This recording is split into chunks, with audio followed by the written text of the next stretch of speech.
Welcome back again to the Sunday Game Live. Kilkenny are the 2010 Leinster hurling champions after defeating Galway here at Croke Park this afternoon. It finished, just to give you the official scoreline, Kilkenny 1 goal and 19 points, Galway 1-12. Sarah Farrell, Tomas McCahey and Gerald Nan, of course, here with me in studio. One of the things, there's no taking away from Kilkenny's performance in the second half. They just, I suppose, in fairness, probably blew Galway away. But some of the things that Galway did to most self-destructed. We have a couple of puck-outs that just was poked into the hands of Kilkenny men and went back over the bar. Yeah, and the Kilkenny guys read it so well. When the ball was being picked up by the Galway goalkeeper, they knew it was going to go low. He was looking to try and find maybe half-hours, and he intercepted puck out after puck out. And when they were breaking down the ball, watch, we see it here. Look, this is a low ball, and I think it's out. This is TJ Reid. Intercepts, bang over the bar. I mean, they're critical scores, and like, you can't afford to do something like that against a team of Kilkenny's calibre, you know. And that's what Cody has driven into this team. The corner forwards dropping back, the half hours dropping back towards midfield again. And here again you see John Tennyson.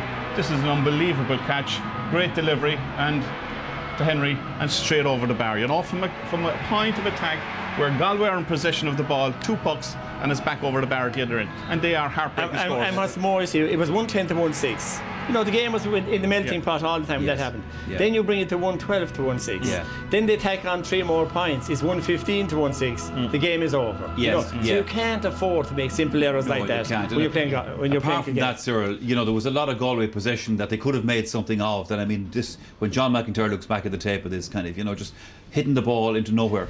Yeah, at this stage, see, they brought out a third midfielder, which is fine, but you have 3 men inside.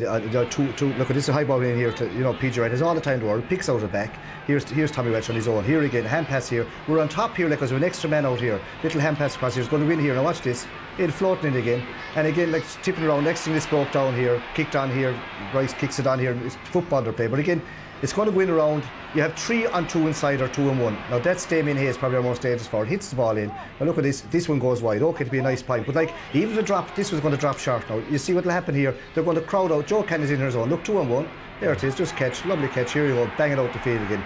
Kilkenny will not be drawn out, their 6 will stay back, their midfielders come back and their forwards will come out. It's up to the opposition to get, here go again, ball breaks down, Joe is on his own, here it is Jackie Turtle, who ruled him in Limerick for a year or 2. They'll take that all day. Now you think, if that's fine if Galway were 6 or 8 points up, but Galway are 6 or 8 points down at this stage. They should be doing the attacking. Instead of that, they're going back on the defensive thing, and you just can't beat Kilkenny doing that. For a team that played kind of the last 2 weekends in a row and kind of had been together as league champions, it became so predictable in the second half for Kilkenny to read that. A one-man full forward. I know Galway won't be looking for excuses out of this, but did the 2 games against Offaly, they were tough games, have a factor in this? I wouldn't think so. If they go down that road, they're going nowhere.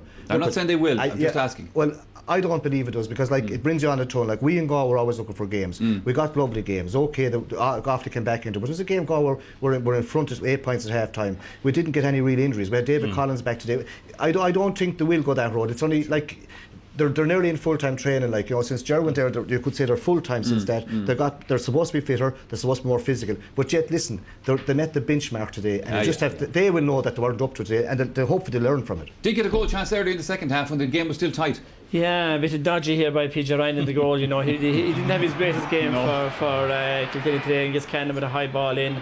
You know, it seemed to be giving him no trouble whatsoever, just around the crossbar. He's not the tallest goalie in the world, I suppose. So, you know, if you're the Brendan Cummins there, taking another bar out of that yeah, I know. And stop that now, lads. Don't bring that up. You're only trying to cause trouble. You need a positive thing for Galway. What is really positive for Galway today was the display of the defence. Absolutely, The defence was very, very solid. You know, very, very solid. All 6 of them very solid. I thought the goalie, Tony was centre-back, excellent at centre-back. Huge goalie was never tested. Kavanagh was very, very good at centre-back, at full-back. And even in the second half there, the Kilkenny forwards, like, they lost their shape as well, you know. And they weren't winning that. I know. Well, the game was gone. The game was gone, but they weren't winning that. They weren't winning.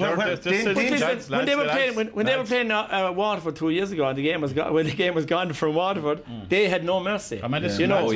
I know it's early in the year. It's a difference. But the engine of Kilkenny, lads, half-back line midfield. That's the engine of any team. They are brilliant there, that fight. And even today, Hogan got a blood sub went out, and sure, Tennyson came on. Cody will have a problem next year. Who's going to pick? For those who joined us late, Tomas, there was 2 goals in the first half. Now, the first goal, Kilkenny goal, didn't show the Galway defence in the best light in that particular occasion. No, I mean, there's no doubt about that. I mean, this is the hallmark of Shefflin, and what he does best is creeping in behind, lets Richie Power go attack the ball, and knowing that there's going to be left go inside, you know, and Richie has the awareness to let it go as well, and that's a great finish from a very tight angle, you know. And I mean, maybe you would have said at that stage that Kilkenny would have pushed on to maybe go further ahead at half time, but I mean, I think, like, you're looking at here, this is the one for Galway, the one that came in his. And this, look, okay, you could say it's a Galway goal, but to me this is an error on Kilkenny's behalf, to be honest with you. And we mentioned about PJ Ryan. I mean, look, the ball has gone through his legs here. Yeah. There was that hesitancy inside in that full back line for long periods of that first half. They were waiting for the ball to roll up onto the hurley.